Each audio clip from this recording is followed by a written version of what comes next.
Remember what we're focusing on: roof systems, the material types inside them, and the actual materials. So this spreadsheet or system worksheet that's on the screen here is going to be your tool to be able to do that. So let's kind of take a look at the way that it's laid out.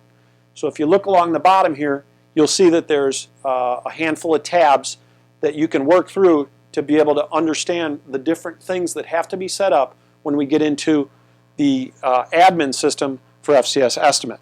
So we've got roof systems and the templates. We've got material types. We're going to define all the types.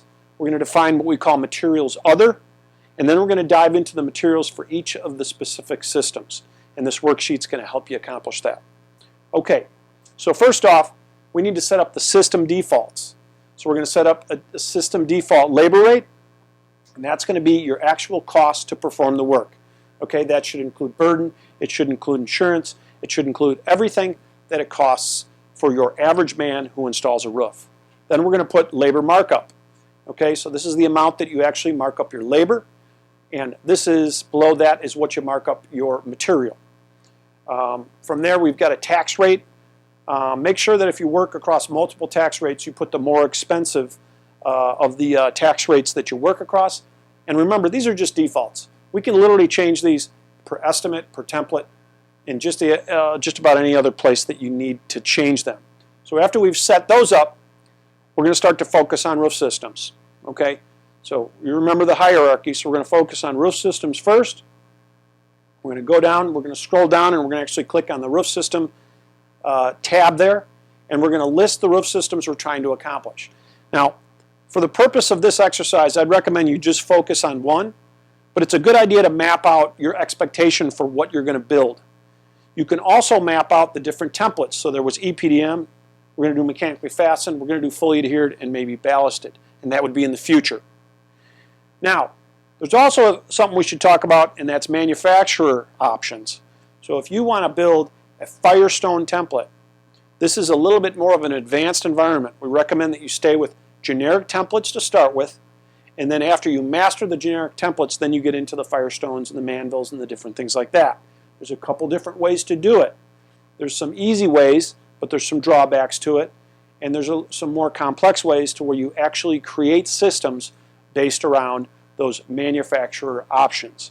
So we're not going to touch base on that too much. We're not going to spend too much time. Let's stay focused on creating a roof system. So for the purpose of this exercise, we are going to focus on EPDM.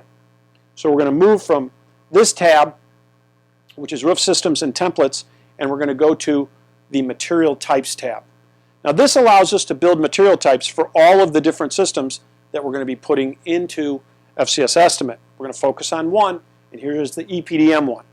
Now what do you need to build an EPDM roof? Doesn't matter if it's fully adhered, doesn't matter what it is. You need membrane, right? Insulation, membrane fasteners, you need some bonding, primer, cover tape, RPS strip, seam tape. You know, there's really about 12 things that are just about in every roof. And this is all of the stuff that you're going to actually get from the manufacturer. Okay, now there's certain items that you need to do a roof that you're not going to get from the manufacturer. Those don't go in this category. Okay, this is the material types for EPDM. Okay, there's another category that's a more universal category that we're going to work on next. So for materials other, you're going to create those material types. Those might include dumpsters, might include your sheet metal, gutters, term bar, pavers, vacuuming, rentals, all the stuff that you spend money on across all of the different roof systems you do.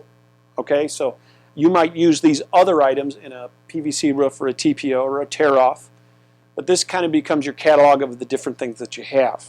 Okay, so universally on this tab here, we are setting up the different material types. Now after we complete that, we're going to focus just on the EPDM and the other, if you remember. We're going to go to the next level. Remember, we're at types right now, material types. Now we're going to get into the specific materials that fit into each of these types. Okay? So we're going to click on Materials EPDM in the system, and you'll see that this worksheet organizes all of those material types that you just entered horizontally. Okay, so there will be the membrane. Everything that you put on the other worksheet will appear across the top here. So every material type will appear in this red bar all the way across. Now, by the way, that's a template, so don't type over that. If you want to change any of those material types, go back to the previous sheet where they're entered in a list and change them there, and they'll automatically change on this page. So now we're going to take some time and put a minimum of one material, actual material, inside of each material type. So we've got membrane up there. So what are we going to put in there? Maybe we're going to put 045 EPDM or 045 low slope fire retardant EPDM. Okay? You only have to put one for this exercise, but eventually all of your membranes are going to go in there, including your TPOs and your other, because a membrane is actually a universal material type. We'll talk about that a little bit more later. So we're going to enter that in. A lot of you are thinking, I know your gears are turning, well, don't I put rolls in here? No, you don't put rolls in here at this point. You're identifying the different types of membrane.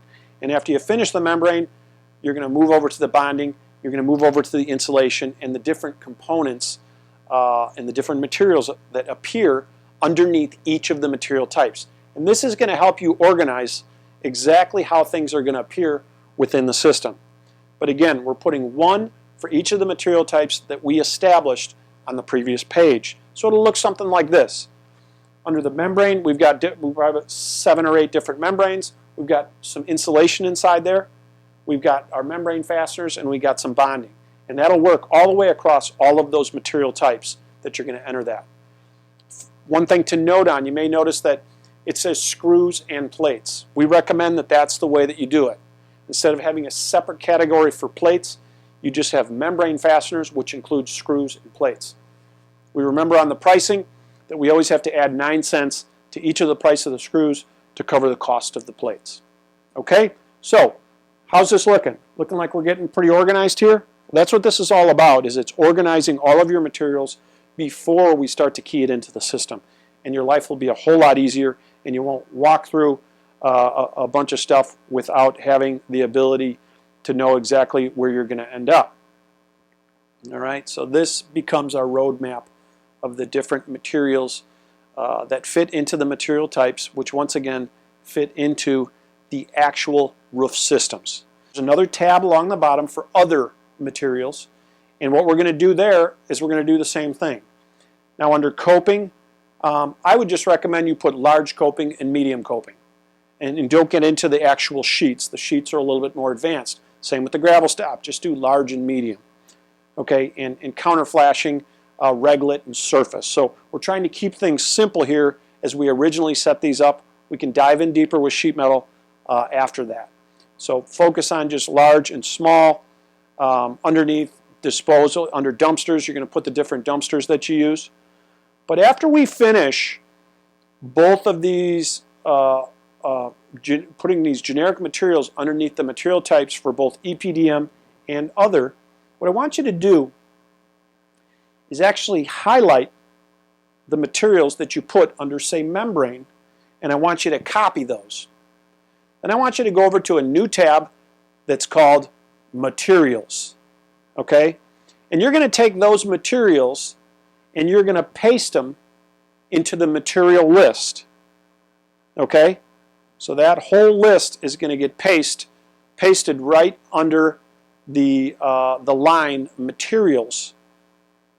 And from there, we're going to start to detail those out. It's going to look something like this. So we cut and pasted basically column C. Okay, so maybe we would have pasted column C, bonding, and bonding low VOC. We're going to identify those both as bonding, and obviously they're for the EPDM system. Everything that we put in, because we're working on the EPDM system, is EPDM. So if you wanted to type EPDM in there, and then click on that cell and drag it down, everything will be EPDM. But as you cut and paste in the different material types, make sure you're noting the type in the system. And this is the way that you're building a list for the material types, for the EPDM system. Then you have to define what units you're going to be estimating in. So bonding comes in pails. So we're going to say that it's the units are pails. what is the price per pail? This is without the markup. So this is your cost for a pail of bonding. If you want to, you can put a cost code in, and then this will be the coverage.